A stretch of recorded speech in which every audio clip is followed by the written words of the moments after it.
ఛత్రపతి శివాజీ వారసుడు సంభాజీ మహారాజ్ జీవిత కథ ఆధారంగా తెరకెక్కిన చిత్రం ఛావా ఫిబ్రవరి 14న ప్రపంచవ్యాప్తంగా గ్రాండ్గా రిలీజ్ అయిన ఈ చిత్రం ఇప్పటికే 200 కోట్ల మైలురాయికి చేరువైంది.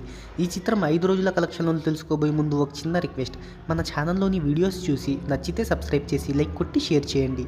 సాంకేతిక నిపుణుల రెమ్యునరేషన్తో పాటు ప్రమోషన్ ఖర్చులు అన్నీ కలుపుకొని ఈ చిత్రాన్ని 130 కోట్ల రూపాయల బడ్జెట్తో నిర్మించారు. మొదటి రోజు ఇండియాలో 4500 స్క్రీన్లలో, ప్రపంచవ్యాప్తంగా 5500 స్క్రీన్స్లో రిలీజ్ చేశారు. ఈ మూవీ తొలి రోజు గ్రాండ్గా 31 కోట్ల రూపాయలను సాధించగా తర్వాత రోజు నుంచి కలెక్షన్లను పెంచుకుంటా పోయింది. ఇక రెండవ రోజు 37 కోట్లు, మూడవ రోజు 49 కోట్ల రూపాయలను రాబట్టింది. దాంతో 3 రోజుల్లోనే 117 కోట్ల రూపాయలను వసూలు చేసింది ఈ చిత్రం. సోమవారం వర్కింగ్ డే అయినా కూడా ఈ చిత్రం మంచి హోల్డ్ని చూపిస్తూ 24 కోట్ల రూపాయలను ఇండియా వేడిగా రాబట్టింది. దాంతో ఈ చిత్రం మొత్తంగా 142 కోట్ల రూపాయల వసూలును రాబట్టింది. ఇక 5వ రోజు కూడా 10 కోట్లకు పైగా వసూలును రాబట్టే అవకాశం ఉందని ట్రేడ్ వర్గాలు భావిస్తున్నాయి. దాంతో ఈ సినిమా 152 కోట్ల రూపాయలను సాధించవచ్చని అంచనా వేస్తున్నారు.